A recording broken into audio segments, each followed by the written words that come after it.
March 2nd. Okay. Yeah, it'll That's be something I do March at the 2nd. end too, is like, hey, if you got anything you want to promo, camps, whatever you want to do, man. Okay. Yeah, yeah, Yeah. yeah. No, I'm here to give back and I'm here to, serve. So, um, whatever, if guys got questions in between or whatever, just feel free to ask, man. I'm here to talk ball, and it's something that I love to do, something that I'm passionate about. And I always tell my guys this too, just I always wish that a coach would pour more into me, as I came up. Then so that's always my deal. Like I don't want no kid to leave here, walk on whoever to say, well, Coach Davis didn't teach me X, Y, and Z. Like I'm gonna try to give them every avenue to be successful and make no excuses. So that's just kind of how I approach it. So it's the same with coaching, man. Same with teaching, and receiving feedback and giving feedback and learning and sharing with coaches, man. It's the same thing, man. I'm learning how to do this thing with you guys. So why not give back and share information? So No, that's awesome, man. It's more than just like the 4 to 5 years. It's the next 40 to 50, I think. right. You know, it's when you see guys get married and when they have kids, like as you get older, it's crazy to think like, hey, this was just a young pup a few years ago. Right. And it's crazy how fast time goes by, man. Or like when you see former It's, players and I don't know, man, it's just those bonds and relationships yeah, you I build. know. Actually two of my edge guys, one just had a baby, There you Nathan go. Grant and Jessup. He's about to have a baby here in probably about 5 days. So Oh wow. have a chance to talk to them both, man, send them gifts, and they still very much a part of your lives, when they leave this place. So, but that's why you coach football. That's why you do it, man, to just be there and continuously be a rock for some of the guys because they need it. So, Yeah, man. And a few people. Yeah. So I appreciate you guys joining so far. I'll be omitting guys as we go through. A big reason why I created this was to really give back. Like I was talking to Coach earlier, it's I was at Drake University and am going to my second year, finishing up my first season at Drake, going to that off season, that second year, ever being with the D line, it just realized how much faster the trenches is, and I was looking for something to really want to give back that had drills that didn't have an alternative motive. That's what why I created this was to really give back. And I was texting with one coach today was hopefully when I created this it was to give back. And right now, if somebody takes something from it, awesome. If not, I'm having fun doing this, and it's kind of keeping my sanity a little bit while I've been gone away from colleges and haven't been coaching. It's just trying to give back, man. I think that's the biggest impact is what can you not just do today, but have a lifetime impact. Hopefully, somebody can take some great lessons from here and not just apply it from one day or like it for 30 seconds. Hopefully, it has a lasting impact. So I'm going to turn it over to Coach, and he's going to run it as if it's his own room and turn off my mic. It's all you, brother. cool. Can you hear me pretty good? Yes, I Cool. can. Awesome. Well, man, I appreciate you guys, and I appreciate you for allowing me to share this space with you guys, and just to, just grow the game and share knowledge of all the game that we love, and just using this opportunity to get better, man. And I think that's important. Giving, giving information and sharing information is how this game has gotten to where it is, and it's how it's going to take it even further. So I think the more we can do this thing, the more we can share information amongst each other, and it's just going to help our guys play faster, and again, just grow the game. So ultimately, that's what we're here to do, and to give back. So just a little bit of something, man. I just want to talk about something that we've done. Just it's nothing groundbreaking. It's nothing that's um, new per se. If you can do it, great. If not, I think it gives you the ability to disrupt, cause plays, create more plays for you guys, and just giving a different outlets. So, and these are things that just built in into our principles. Just in terms of just base defense and playing a five technique or a nine technique or a seven technique or a six technique. These are just something that we used as a staff, and just something that we give our guys the tools to do, just to play fast. So we'll jump right into it. Just a couple of building things and the reason we use it is to disrupt blocking schemes, man.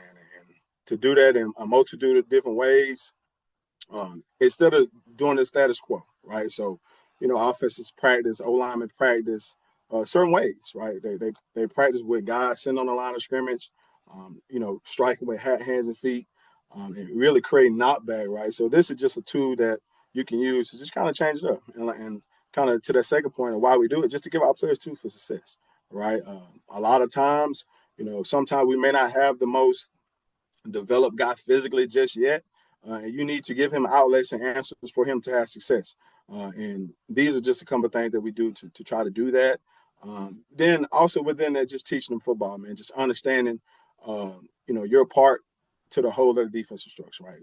Like we doing this and we creating this lane so you can use these tools within the schematics of the defense and still find success, right, in that. So, and the biggest thing in that, man, is you got to trust, man.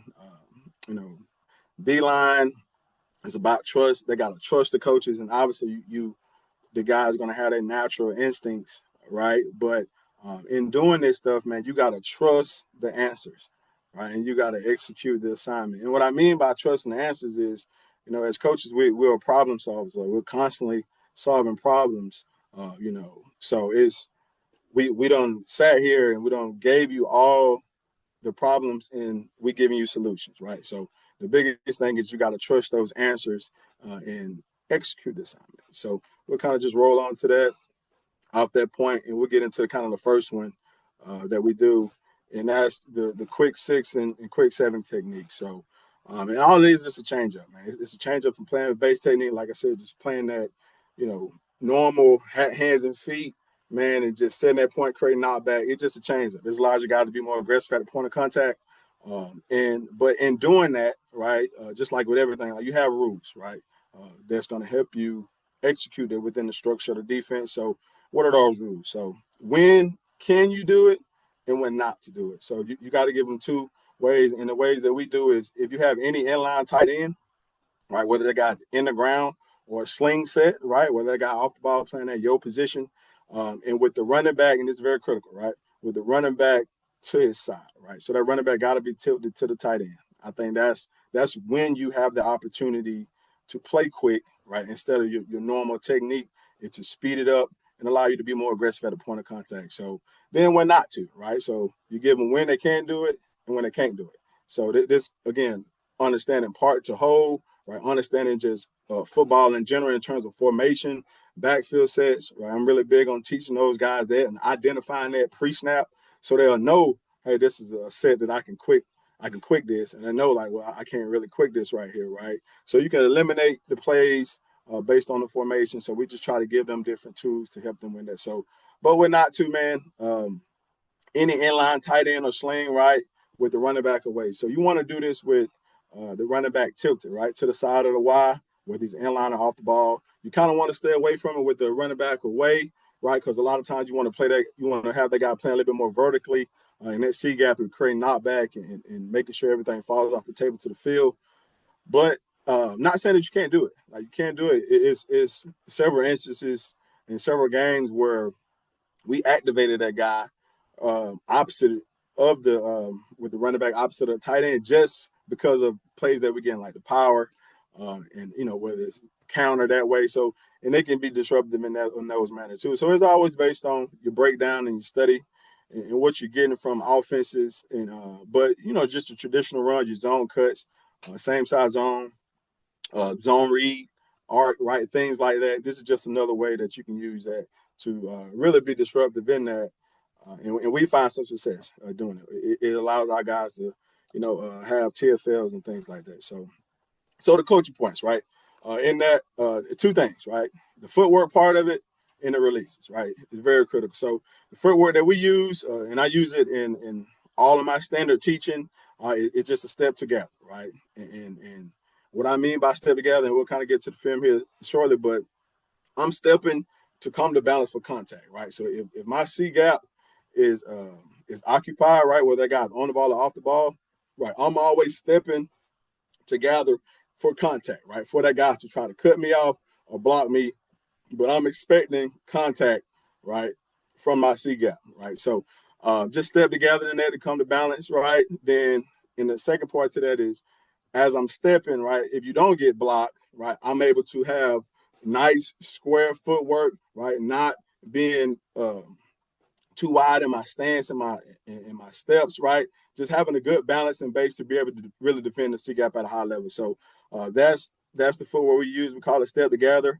And with the release on that, obviously with contact, we'll press that with an arm over, right? Then the second part of that and the quick part of that is we'll rip the inside shoulder, right? So that's kind of how we break it down in terms of the coach points in it.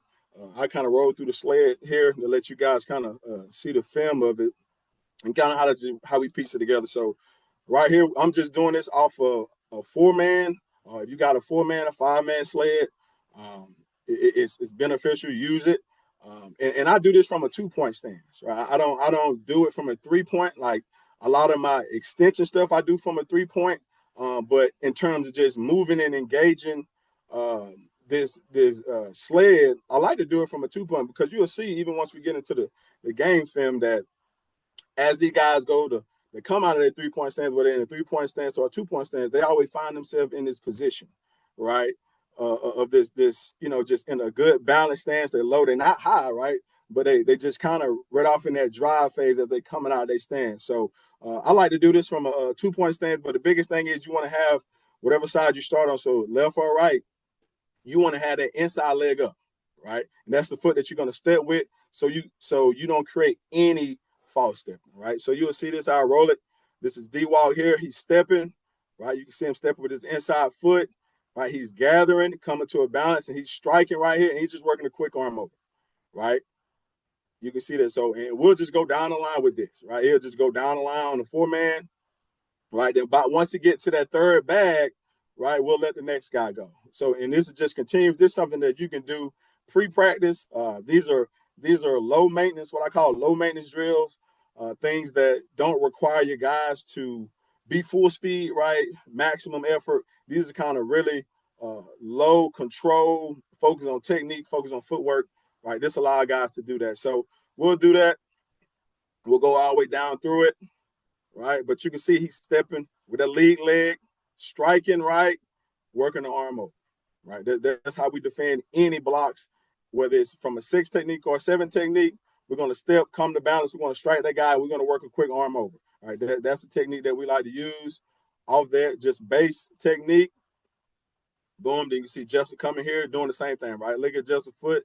Got a lead leg up, good stance, step, strike, coming to balance, working the quick arm over, right? Trying to take that outside arm over that inside shoulder pad, right? That's what we're trying to do, try to set that arm. All right, so like I said, that's the traditional way we'll attack it, right? Stepping together, come to balance, strike, work a quick arm over.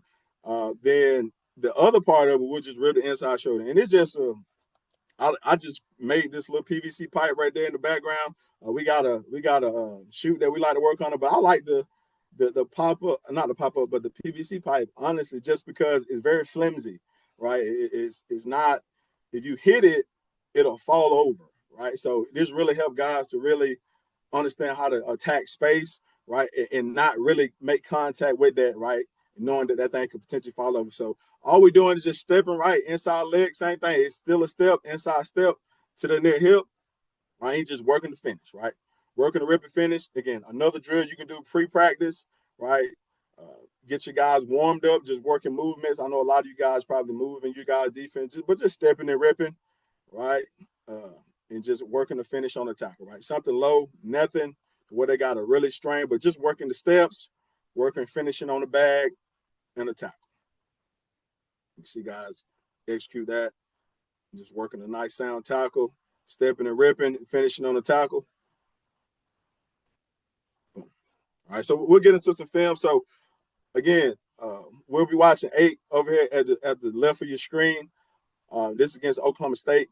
And again, a lot of it is, like I said, is built in. So we can have, even in a lot of these clips you're going to see, we're going to be sending pressure, opposite of it, right? Or we could have some type of line stunts already on, right? But for this guy, his standard technique, if I'm out of the pressure, right? If I'm out of the assignment, and my assignment is to play a base technique, right? I don't have no gap responsibility beside my primary, right? I'm not trying to work to get to a secondary, or I'm not in coverage or whatever schematic that you're running.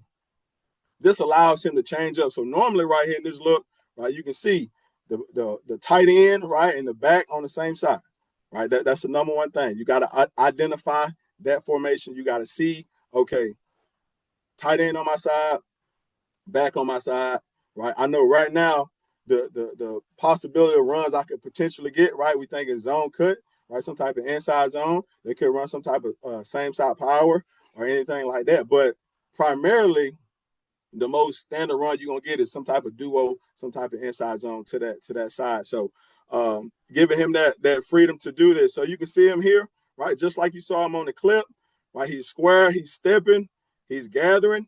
And again, right here, two things, right? So if he got contact, like on the previous slide, we talked about having contact. With contact, you got two releases, right? He can work the press with a quick arm over, or he can just choose to just dip and rip in there, right? You can see him there and coming and making the tackle, right? But again, just the footwork mechanic of it, understanding, right? I'm stepping, right, to take this space, right? And we give him just two outlets to do it, right? So you either rip the inside shoulder, be ready to make this tackle right here in the A gap, right? Or you can press that and work a quick arm over and get the same job done, right? But again, just different tools, man, to give these guys instead of, Oklahoma State, these guys are 6'5" and 6'6". So giving a guy like David the opportunity of being, 6 foot tall, 6'1" on a good day, a chance to play fast and not sit there and wrestle with a big guy all game, right? So it's just giving them different tools to allow them to play quick and it's still sound. It's still within the framework of our defense. He's a C-gap player, but it's just giving him an outlet to play a little bit quicker in that gap. Being able to make a TF field right there. All right. Another clip here. We watching this left defensive end here, right, on the tight end. And again, he got good balanced footwork, right, back to his side, tight end to his side, whether that guy's in line, right, hand in the dirt, or he's off the ball. Right. But you can see him. He's stepping, right, he's gathering. He's just taking his space, right? And you can see opposite of this, we got a pressure on. We send a line break, we blitzing one of our wheels, but him knowing I got base technique to the side, but if this formation presents itself to where now, hey, I know I can play this quick, right? Or I can sit there and really be physical with this tight end, right? But again, just based off film study, right, and just knowledge of the formation and knowing the tendencies of the opponents that you're playing. If you're playing a lot of guys that are running zone cut, inside zone, I think without, doing the line movements into the face of it, right, you can just get this guy. Everybody across the board can still play base technique, but this one guy here can really play fast in that gap to anticipate, right, zone cut, right? So the most dangerous block that he can get, right, is a cutoff block by the tight end, right? He really got to dominate his C gap. So just give him the outlet to play that fast, man. You can see him there coming in, making a sound tackle, just like we did on the clip in the endo, right? Just stepping, ripping through that inside shoulder, coming to a finish on the back. A couple more clips here. You can see here, right? Formation, just identifying that. We're going to bring our weak safety here, right here off the edge here. But you can see him. He's playing base technique. He's reading that guy. He's stepping and punching that guy there. You see the quick arm over inside. And again, plays like this. So, guys, they running power here, right, to the down tight end. Again, it helps with that too as well, because sometimes it can get a little creasy in there, right? If you're sitting there wrestling with that tight end and that guard really turn, like, as coaches, we try to get that guy to get in there and spill that, right, to try to get it out to, our unblocked defenders. But, sometimes it get hard, right? Sometimes that wrestling with that tight end and still trying to get in there and go spill that guy, it get a little creasy sometimes, right? Sometimes he don't really get in there and he can gain a couple yards. But you can see here just him allowing him to play quick through that and not just sit there and wrestle all the time and understanding the formations, right? Understand, like, the playbook a lot of time is slim. The run is slim of what you're going to get with in-ground tight ends or off-the-ball tight ends and what they're doing with the back to the same side. So really study that, look at that, and I really would encourage you just to really just allow your guys to play faster through that sometime. Obviously, if it's something that you can do within the structure of your defense, but giving those guys the ability to be flexible and to be playmakers, man. I tell you, you can ask a lot of these guys right now, coach, I can make that play, right? That's the one thing that, coach, I promise I can make. I promise I can get in there and do that and make that play, right? But this gives them the freedom to, be horses and to be, real deal dogs and go make plays, man. Based on the formation. So again, another formation. Now this guy's off the ball, tight end is off the ball here, but again, the back to his side. Right, and that guy, you can tell, like, look at the tight end. He really trying to cut him off because we did it early in the game, right? But you still got to rip and run that inside shoulder. I'm still becoming the gathering, and now I'm ripping and getting flat, just making this play in the A gap. You can see there 8 right here at the top of your left screen. You're just really executing that at a high level, and you can just see, man, just the details of how you approach it and how you execute it. The reason why he was able to get drafted so highly from this place. But it's just the details, man. It's the details and understanding my assignment, right? And trusting, right? Coach said, well, with the Y, the tight end, right? Whether he's inline or off the ball, and the back to my side, I can play fast in this C gap, right? So even if this tight end right here, if they decide to run some type of bluff, right? Zone read art to where now they stepping and they're releasing with his footwork, right? Being stepping together, he can come to balance and come to square and be able to read and react, right? So that's probably the most important part of it, just making sure the footwork is clean, then just executing the details on that. But he did a great job with that, right? So before I go on to the charge 9 stuff, Coach, you can open the floor for guys that may have questions about the 6 technique or 7 technique stuff. Before we kind of move on, I love to answer those if guys got some questions about anything. Yeah, if anybody wants to hop on, turn the camera or mic on, they can ask away or in the chat, whatever works best for you guys. Okay. Yeah. Shoot away. You guys got questions, just ask. No matter what it is, I try to my best to answer to my best of my ability for you guys. I do have a question for you, Coach. Is that particular technique kind of a game plan deal that you have for your guys, or is it a call like you give them from the sideline? No, it's just built in. Like it's so anytime. So you can say, just your traditional 4 down fronts, right? Your overs, your unders. You can build that in, right? Into that, right? Just giving him ways to play quicker through that.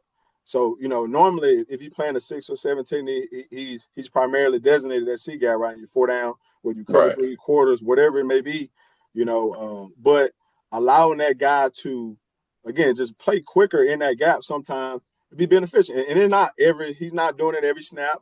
I would probably say if we play 60 plays in a game, we love to play 60 plays again on defense, but if I would say maybe a good 7 of the times that we may allow, he may turn it on. Like, we'll come on the sideline, we got the iPads and stuff like that, and just allow that guy to, be aggressive, right, at the point of contact instead of, most edges, most ends can physically dominate most tight ends that they line up from across from anyway, right? But to change it up, right, change the picture without sending a blitz, without really just running a whole lot of line stunts, right, into the face of it, right? This one simple tool that you can add in that'll give that guy the option to do that, right, and still get the same benefit. Yes, sir. I got you. Appreciate you, Coach. Yeah, no doubt. Coach Davis, nice to meet you. Hey, thanks for this, man. It's awesome stuff. Is this, and I missed the beginning of it, is this only for gun near? Like, can he do this in gun far? It's just a gun near thing, whether he's on or off. Right. You can, like I said earlier, like you can do that, right, based on, say, if you're getting a lot of power, right, to that. And if your defensive end is really struggling, right, to really get hands and control that C gap. So, we want to control that, then try to rip off and go spill that puller, right? If he's having issues with doing that consistently, right? Because a lot of times what you can see, and I think it'll probably really be good in some 12 personnel stuff, right? Where, a lot of times where, they put 2 inline tight ends and you may set the strength, right, to the boundary, right? And that end to the bubble, right? He's kind of playing that 7. That's a lot of space for him to really control that C gap and to now get off and rip and go spill that guard pulling that's wrapping in there. this gives them the option to do that. And you can do it away. If you're getting a lot of, power to the bubble, right, and they putting 2 tight ends in line, and the way you say your defense, you like the 3 technique to the boundary, right? And this allows that field in to that field side, playing in that 7 to be just a little quicker to really try to get underneath that puller that sometimes that guys have struggled with. I think that's probably the hardest thing to do, right, from that position is to playing from that nose, because that nose really going to get bumped over there. You're going to try to fight that and really try to account for that space. You can allow that guy to play a little quicker in that. He probably could help you get in there and try to really spill that guy. And then my next question is, you have a 7 technique, and I call it slide, because if I put him in a 6-eye, he slips. So do you have the opposite where he's going outside for pin and pull? Because pin and pull is going to come to you when you start charging this dude, right? He's going to pin and pull you. So just he has the ability to get in the 6-eye and then slide outside. Yep. Yeah, absolutely. Now, all that stuff is great. It's really great. But just having those built in and, the slip technique, what you refer to, it'll be kind of tough to build that one in just because of unpredictability, right? You don't really know. No doubt. This is more of a safer route, right? To really, that guy's already in that C gap, right? He's primary, he designated to that C gap, and this allowed him just to play really quickly in that without just, like I said, just wrestling with this tight end all that. Even though we dominate him, right? No 90% of the time anyway, but just still having that guy to ability just, hey, you know what? I'm a bigger, stronger athlete, and I feel like I can make this play, right? If I'm getting zone cut, right, inside zone, to the tight end and running back side, and allow that guy to play just a little faster and see if he can go make that play, right? Because it's the safer gap exchange, right? For as coaches, we still want to feel like we're controlling it, but it's a safer gap exchange. Right? Hey, go be autonomous, brother. Like, go make this play. Yeah, and look, and you can really make the end game adjustment. Like, hey, like, all right, like, let's really just play this, more inline, right? Play really stout here at this point of contact, create knockback. Right? You just change it up, especially if it's not benefiting you guys in terms of the runs that you're seeing, right? So this based on if you're getting a lot of zone cut inside zone, right, to that side, I think it'd be really beneficial. We got a lot of TFLs from it. I mean, you saw the clips. It's probably about another 20 more clips that we've done that we was able to, make TFLs on. And you can see guys start to adjust. Like the tight end, they watch film too. Yeah, they're gonna be lined up behind the tackle soon enough. Yeah, he's trying to cut us out, and that's when we'll play more inline. If they doing that, we'll just strike him and really force him in there. So, yes, appreciate it, Coach, man. Yeah, no doubt. Cool. You got it. Any other questions? Feel free. For this, man, I love this because it forces the guys to have that freedom to be able to adjust. Something in my last stop, we would talk about worth it. Like, hey, is it worth it? As long as you're going 100%, you're flying to the ball, even if you do make a slight mistake, as long as you're going 100%, man, you're going to be able to recover. So I love that. You're giving them that freedom to kind of adjust at times and be able to make plays.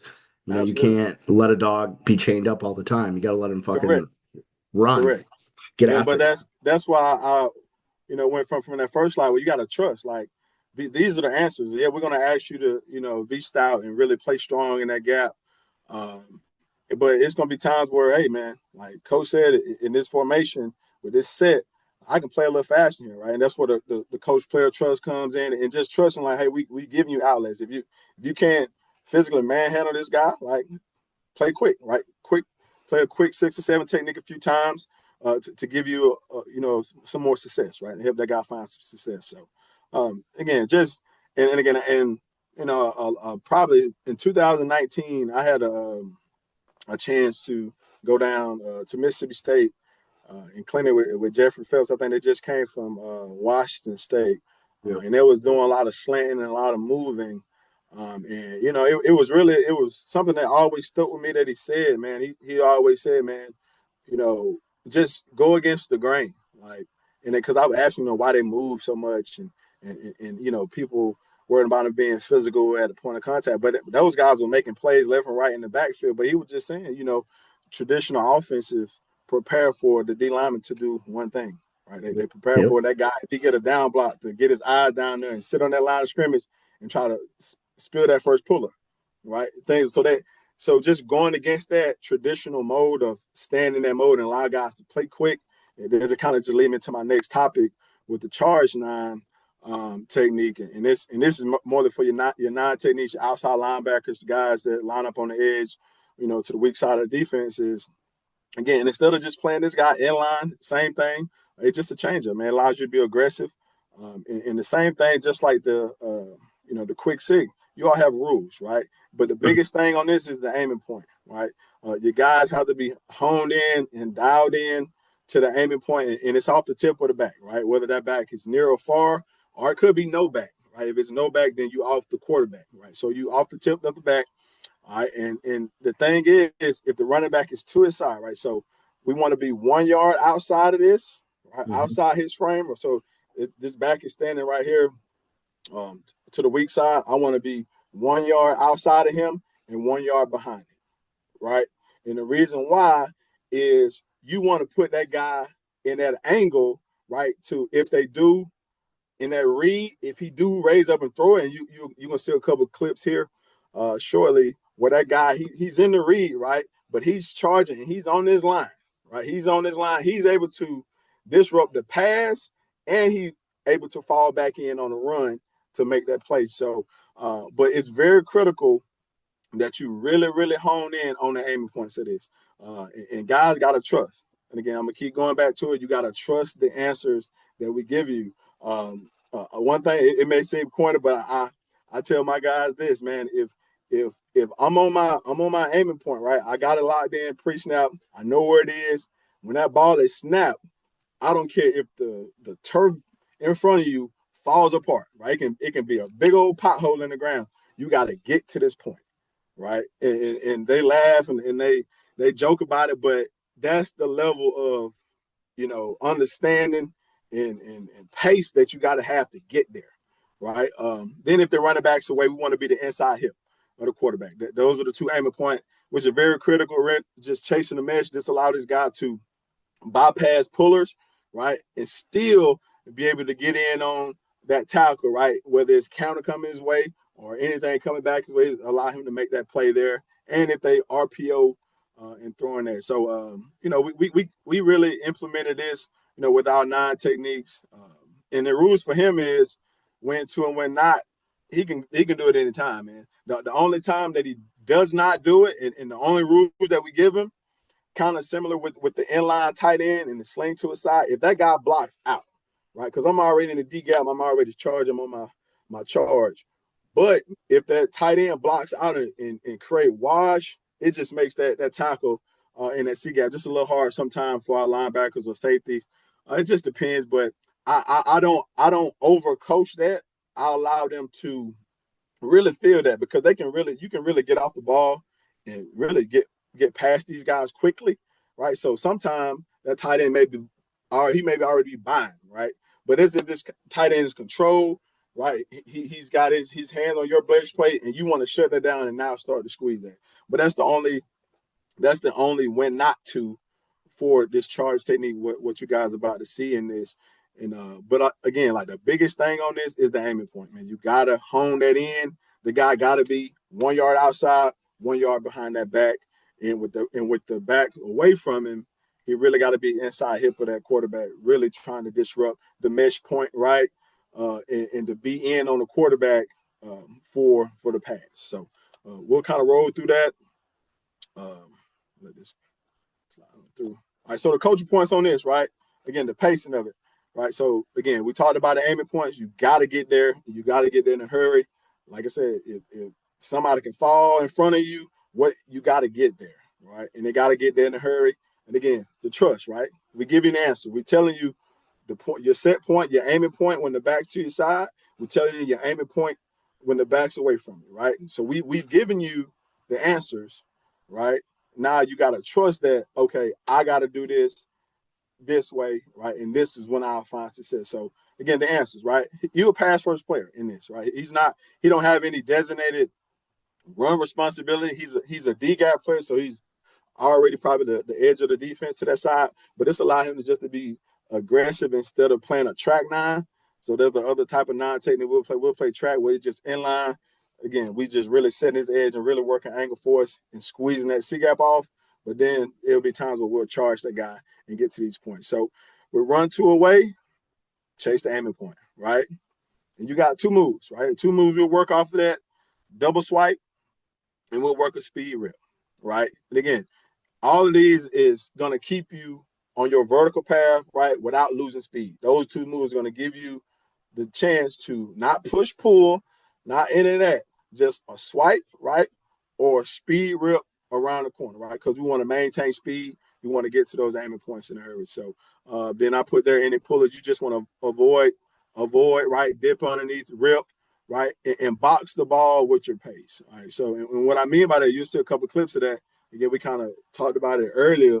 You know, offenses used to that guy playing in line, right? So the moment that guy is charging and he see a puller coming, you will see it on the clip. The puller, he like, whoa, like where the guy go, or he have to adjust his path to not block that guy, which again would disrupt the probably the secondary puller, whether it's a tight end coming back, or it could just disrupt the mesh point and the timing between the back and the quarterback. So that's why we do it, you know, just to provide answers to change up instead of, you know, doing the status quo, staying in line, being stout, just allowing our guys to play fast and to be aggressive at the point of contact. So, and it's just a drill that we use. It's just a get off drill.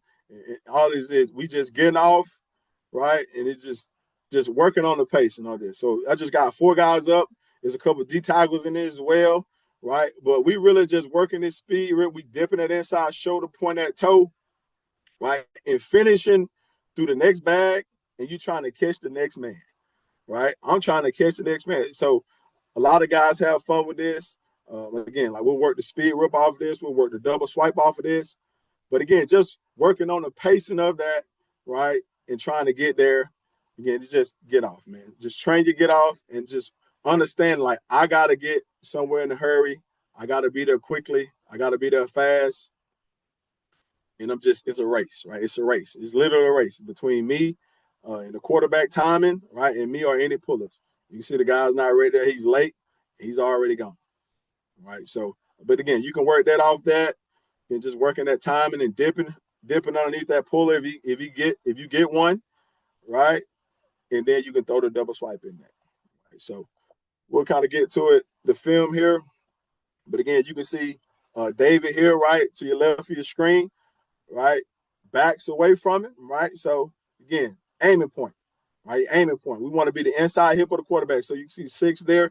We want to be right as we're looking at it. We want to be right to the right of that hip right there, right? Between that, where that 6 and that 3 or that running back meet, that's where we want to be, right? And again, you can just watch the intentions of him understand that, right? And watch the pace and effort that he does to get there. And watch, I think on this play, I think a puller is going to pull, right? And just watch how this puller react to it. You see that? Look at 65 right there. And that's all we want to do, right? And he's able to make this TFL right there because, you know, he's a gifted athlete, good player. He dip underneath that guy. But again, that guy has been taught all week, right, that, okay, I'm kicking out the end man, right? But normally the end man is surfing and he coming to make contact with me. So right here, we'll allow that guy to really play fast through that and again, be a playmaker, right? Be a playmaker. But you can see just that simple change up, instead of for him stepping the gathering, right, going to spit that inside shoulder that guard, allow him to really charge that and attack that point, right? Attack the aiming point. You can see, allow him to get to that aiming point, right? Inside hip of the quarterback. They're going to put him directly into the mesh, right? Whether he tackled that ball carrier or not, right? That play is being affected, right? Because look at the guard. It's being affected. So just doing that, and this guy ain't going to make every play, right? But having that understanding, that awareness, that pace, right, and really honing that in, get to those points, you will be disrupted. You will disrupt runs coming to him, coming away from him, whether he's in the read, whether it's you know, it's play action, they're running some type of slider concept out of the back door to or away from him. He's going to disrupt those plays, right? Get a wide view here. You can see him again, top left here, right? He's outside in the 9, right? Now you can see now the back and the wide on the same side. So in this scenario here, if that tight end was to turn out as he on his charge to block him, he would then shut it down and start to squeeze it off, right? But if he don't, I'm still continuing on my track. So right here, the back to his side, his aiming point now is that running back 23, he want to be 1 yard outside of him and 1 yard behind him and stay on that line. Right? I want to stay on that line. So you can see him here. Boom. Footwork is great. He's on that line, right? He's not moving. He's not concerned about the action that's happening in the backfield. He's not concerned about it. He getting to that point. Obviously, he can see that, but his ultimate job is to be the ultimate edge and play fast through that. By him doing that, you got to make the quarterback speed his time up. Even if that guard right there is power reach, so he probably going to get in the mic. But even if he's trying to get D-walk, he's going to have to adjust, right, his pace and his angle to get him blocked. You can see him just coming down, making the play there in the backfield, just on his aiming point, right? Right, that's going to put him in that mesh. You can see that. It put him right there in the mesh. Boom.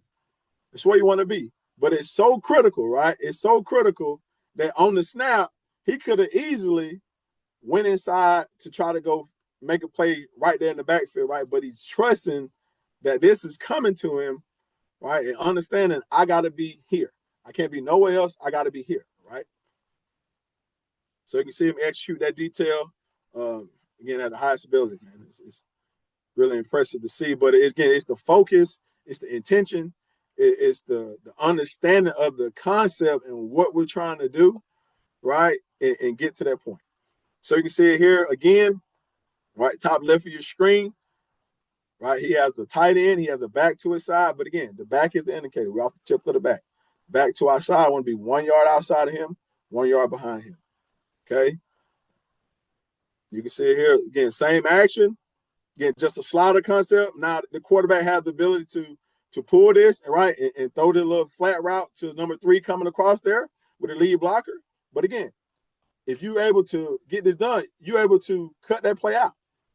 It's no longer a concern, right? Whether they run it to him or they're running him away from him, he's a pass-first player, right? And he reacts to run. You can see him there. He's getting to an aiming point. He's not moving off that line. His eyes is in the mesh. You can see what's going on. It's handed.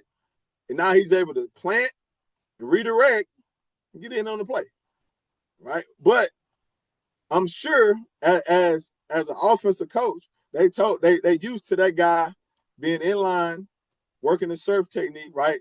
Cutting out the airspace from that C gap and saying, you know what, hey, if that end is on the line, pull it and throw this slider, right? That's probably what they told him all week. But if he's charging, you take away that option. Now you force him to hand it. Now you force him to run it to, our defense where we playing from A to C and allow guys to make plays. So you can see that. You see him execute that ability there. All right. Again, there's just another angle from a wide there. Again, but you can really see him just staying on that line, really overemphasize, overcoach the aiming point, overcoach the pace. Right? You got to do it. You got to overcoach. That guy, he can't be tiptoeing. He can't be guessing.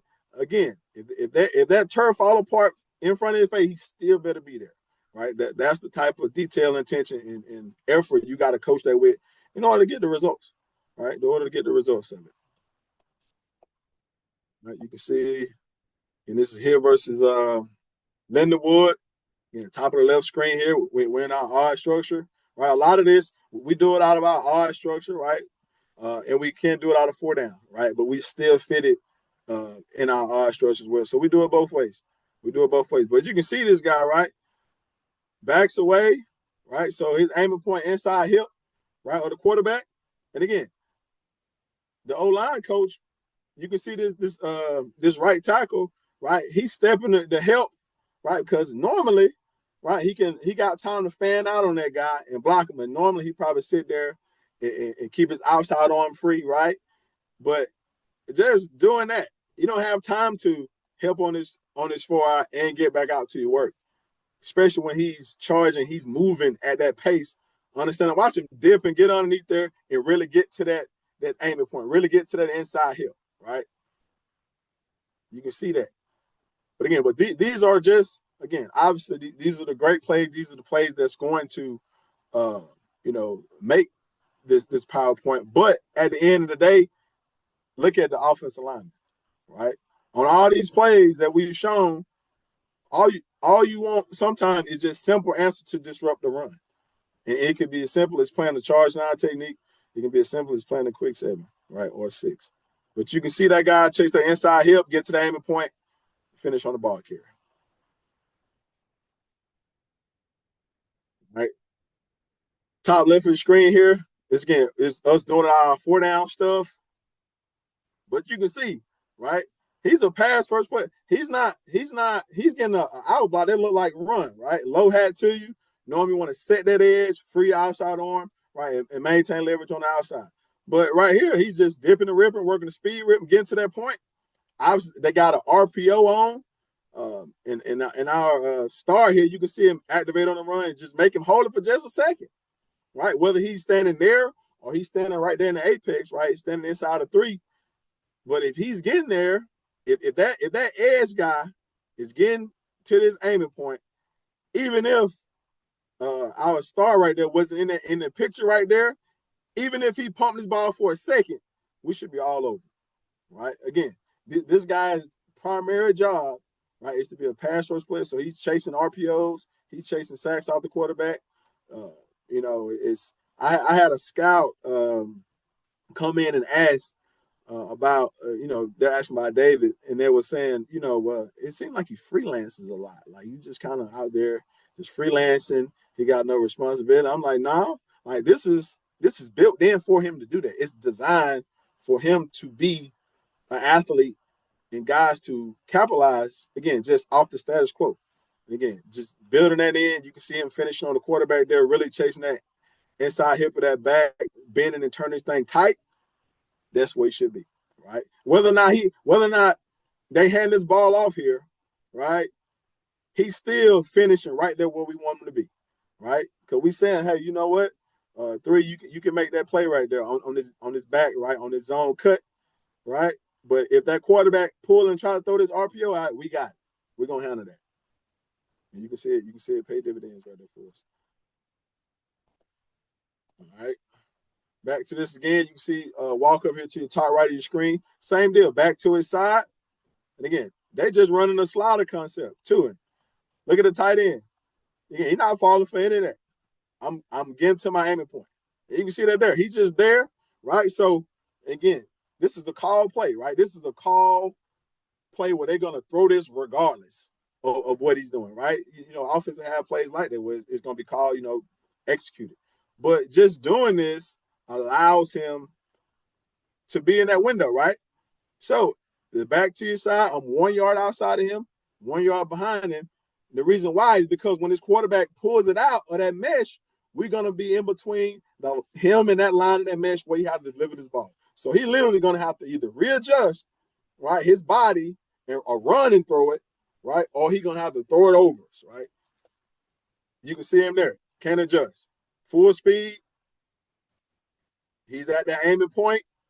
And again, the quarterback got to either sidearm this, he got to dip and throw it around him. He's going to have to run. But this is what it gets you. Plays like this, being disruptive at the point, right? Not doing the status quo, not staying on the line of scrimmage, right? Cutting the airspace out of that C gap and, just playing there. All right, this is against Tarleton. You can see here, again, on the same point. You can see on the sideline here, right? Right there, as you look to the left, he's looking at me right now because against Tarleton, their running scheme was a little different. So at times we turned them off, right? We took the charge off, and at times we did. Like, we let him go. Right there, you can see it to your top left. He's looking at me on the sideline saying, hey, you want me to go on this? You can see him thumbs up, like, you want me to go? And I gave him the yes, like, go right here, right? But again, he got to chase that inside hip of the quarterback. And you can see this guy, this tackle, he gave him a pass read. So again, that's why we give him the option to double swipe, right? So the two options we're going to give him, double swipe, right? And just a speed rip, right? Because now in the past, now I can still keep my same speed. You can see him just work the swipe, great hand techniques, still trying to chase that point, right? Chase that point. Whether he hand his ball off or not, right? I'm a pass first player. You can see everybody else across the board, they getting run action. They getting heavy token run fake, right? Run fake, run action. Linebackers playing downhill, right? Noses, tackles are in. They playing sound technique. But this guy's got one job, right? My job is to get to the aiming point, and I'm a pass first player. So whether or not everybody else playing pass, he playing run, and was able to capitalize and bring that guy down, right? But these are just examples, good examples of just building that in, right? And again, I can turn him off. I can have him play N9 where he can strike that tackle right there, and now he'll work a snatch on his transition, right? But this just allows him just to be fast, right? Play fast, come out his cleats, and not have to think, right? Don't have to think. There's no processing in this.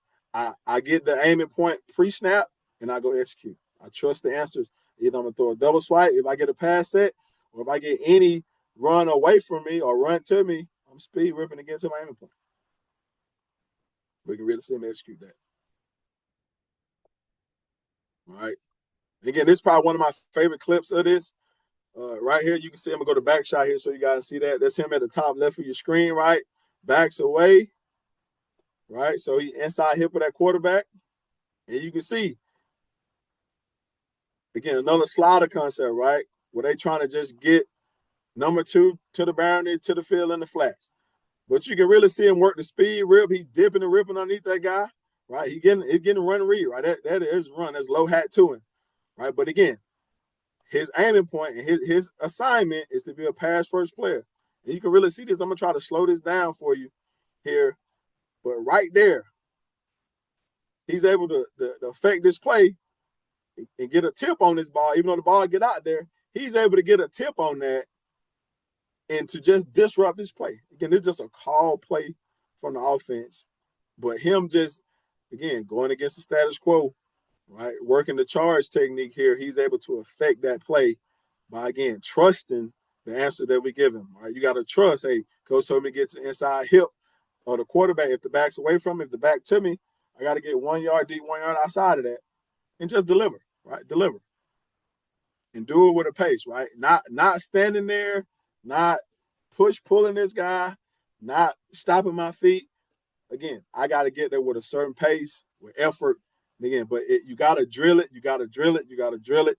You got to get it ingrained in the head to really trust. You can see it kind of from the wide end. The wide end probably a little burly, but to really trust that and get to the aiming point.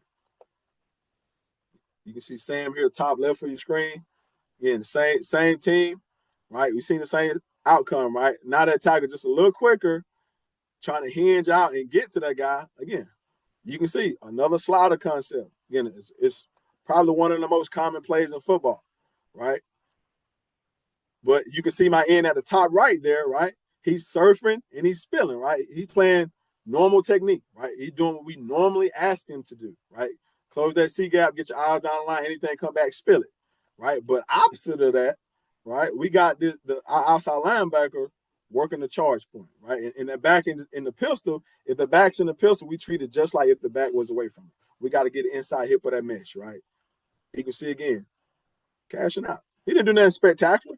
He didn't do nothing, groundbreaking, right? All he did was trust the answers, trust the technique, right? And you can see him work at his pace. He don't slow down, right? He don't stop and guess, right? He's getting to the aiming point with a certain pace. And he's able to tackle the quarterback, get a sack, right?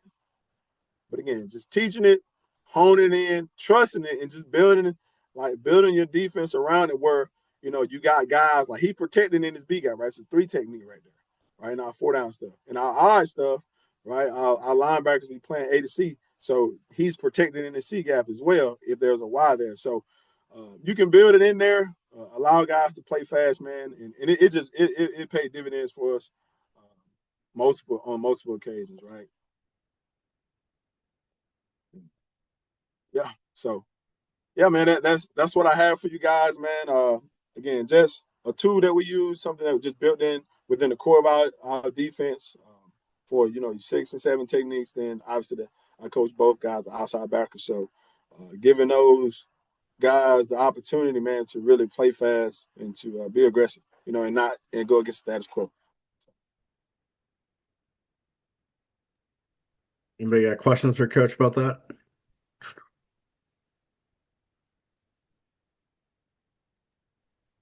You hear me? Yep. Yeah, go ahead. This is Ramon. Coach, you probably remember me, Coach Ramon Reed. Yeah, what's up, man? Good to see you still coaching, man. It's awesome. That's right. How you doing, brother? I'm doing great, man. Doing great. First want to commend you, man. This is awesome. I've never seen it done this way. This is a really good way to change the pace and and really get vertical and make some plays in backfield. So I'm proud to learn from this and learn and incorporate some of this stuff. But so how do you guys? I know we are 3-3-5 base, Okay. 3-3-5 stack. I know you guys have some odd fronts too, and you do it Mhm. out of. So how do you start to incorporate? Because we probably won't have it built in automatically. Okay. How do you kind of build a base of to kind of change the pace of from a game plan and stuff like that? Right. So, and you in your 3-3 stack, do you have any of those outside backers, whether they come detached to the line of scrimmage? Yes, sir, we do. We attach and detach sometimes, and also we change to 4-2-5 and 3-4 looks as well. Okay. Well, I would say anytime you have that guy detached, right, and he's really playing in line, like he's designated to be whether the fourth rusher or he's there just to be the edge piece to that side, just giving them the freedom, like, hey, like, understand, like, these principles, like, if you're a nine technique or you're the edge of the defense here, right, but you can play this two ways, right? You can play this in line, right, where you're striking, you keeping your outside arm free and allowing him the ability to at times, right, be aggressive, right, Right. and go make plays. Because I'm sure a lot of times that guy's probably a lot smaller, a lot quicker. So you can give him the ability to play quick without having to sit there and wrestle a 6'5" guy all the time, right? And to be able to still, he may can hold that gap, right? But can he physically block the stroke, shed that guy, and make that play in that D gap that he's occupying? So, but could he or could he not? But if he can't, giving him an ability to use his athletic ability, right, go against what they traditionally see, to change it up, to give him an option to be aggressive and make a play or two, and I think you can do it again. You can even out through that. You can do it for that five technique in, right. Whether he has a down tight end to his side, he still can play fast through that gap, right. If the back is to his side, correct. Like, you still can give him those tools instead of being stout and being physical throughout the course of a football game. You allow him to be quick and play really fast through that gap sometimes to make plays. That's the ultimate reason why we do it, to disrupt run plays, right? Figuring out ways to disrupt runs without always blitzing, right? And these are just ways that I've found and we've found that it helps us. Okay. Appreciate it, Coach. No doubt. Call me, bro. Like, you need some more stuff, call me. I will. Most definitely. Appreciate it.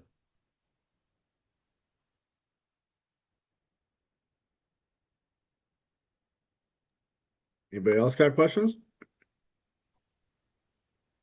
Ask away. I'm an open book, man. Coach David, this is Coach Pope at Hines Community College, man. What gives this technique problem? What give it problems? Yes. I would say the only thing that in terms of the charge 9 or the quick 6 or 7. The charge 9.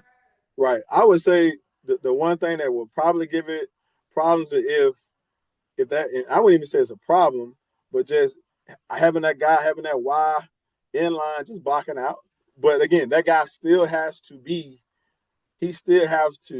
block him, right? If that guy if I beat him out of my stance and he can't touch me, he's still chasing his aiming point, right?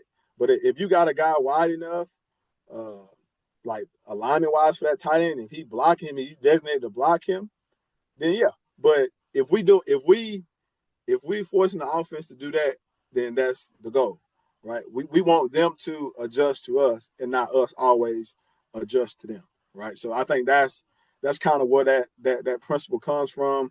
Just again, going from the status quo, like, make that guy have to block me, right? Make him have to actually decide whether or not I'm gonna have to really get out here to block this guy, right? Because he's been charging me all game, right? And again, you can see the effects of it has in the past. You can see the effects of if they bring a puller at him, right? They say, okay, well, we're gonna leave him unblocked, right? And we'll bring two pullers back. Well, that puller got to block him.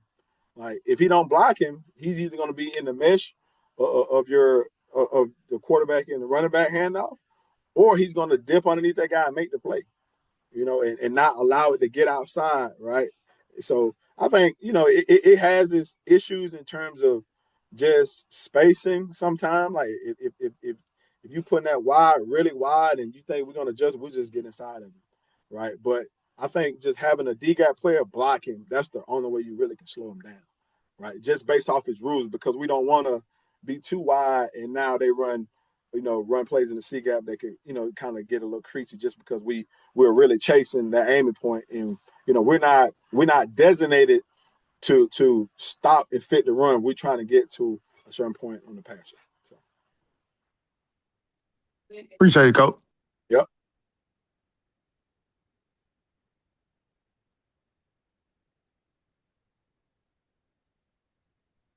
Anybody else got anything?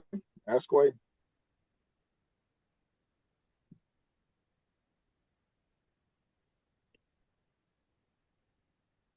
Cool. Well, man, I saw somebody with a mic on. I wasn't sure. That's why I was like waiting too. Okay. Let's ask this coach. Like, what areas do you recruit? Do you got any, things about camps or about spring ball, whatever you want to kind of give a plug about? Yeah. So, man, I primarily recruit the Southeast throughout all regions, man. I just go where the players are. We kind of got guys in the area. We kind of try to focus on a 6-hour radius, right? But with the port and stuff, it allows us to expand our reach a little bit more. But I think if you guys got guys anywhere, like that's where I'm gonna be. And so we kind of do it like positionally. So we got guys working areas, but if you have it's like he got 5 DNs in his area that I like, I will then just take over in their recruitment. I don't ask the safeties coach to go in here and be checking up on the DN, out there in Missouri when he worried about DD. So if he give me the guys I like them, I kind of tailor my schedule to recruit that guy from that area. It's still the coach's area, right? But I kind of take over the recruiting. Then just camps, man. We got a mega camp in June. There's this very big All Arkansas camp. Feel free to you guys come out, bring guys, man. Then we start spring ball March 2nd. So I'm not sure if any of you guys are available. We're gonna go 9 days. 9 days the first 9 days, then we're gonna go 6 on the back end after spring break, man. And but I'm always to be available. So you guys can get my number. I'm willing to share film, information, whatever you got. I'm willing to share. So, and if you guys want to come up, talk ball anytime, or got any questions about anything, man, ask. I'm an open book, and I'm willing to help any kind of way that I can. And the biggest thing is, man, just keep sharing information, man. Don't be gatekeeping information, man. Like, get out here, let's connect, let's ask questions, let's be honest, let's take feedback, and let's keep growing, man. I think that's how you're gonna have to keep growing this game, and especially just D linemen, because they're evolving, man. They're getting bigger, stronger, faster by the day, and being more versatile. We've been asked to do more things, right? Dropping coverage and things like that. So the more we can keep, putting out good content, putting out good information, and trusting each other, and providing information and solutions, man. That's what we're here to do. And just ultimately just keep impacting these guys, because whether or not we know it or not, all the information that we share and just going to allow the next man to be successful. So, and that's why we do it. Awesome, man. I know one of the coaches messaged his number from Hines Community College, so I messaged that one to you. Okay. And I'll probably publish this tomorrow on YouTube. That's all good with you? Yeah, absolutely. Is it a way that I can copy that message? I'll send it to you through Twitter if that works better for you. Yeah, you can text. Obviously, I don't think I got the ability to text in it, but you can text my number in the chat. And you guys, you can direct message me. Just send me your name and who you are, where you're from, and you can chop it up. What's your Twitter page? That way, if guys, let's say somebody isn't following you on Twitter, let's say they find you in a different venue on YouTube or something like that, what's some best contacts, or like your emails if you want to pull that up? Yeah, let me. I think I'm still. You still sharing my screen, right? Yep. Let me get to this. Let me get to this real quick. I'm watching the PFF right there. Hold on.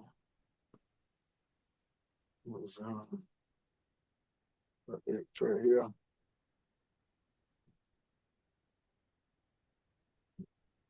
Oh wait, it right there at the bottom right there. So you can see there, Coach _ T Davis. You can probably type in Tony Davis. You say to pull up.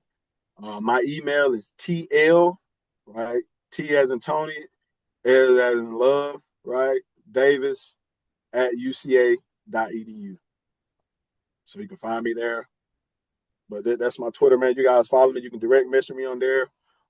I get right back with you. You can share your number through there, and that way I can get you locked in. So if you guys got any questions, whether it's about tonight's subject or it's about anything, it could be pass rush, anything to help you guys out, I'm willing to do. So. Oh man, I appreciate you so much, Coach. I'm gonna stop recording, man. I'll say this, man. I appreciate you so much for doing this, man.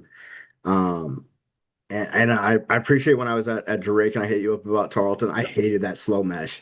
That slow mesh Yeah. was so I try to tell you. painful, man. We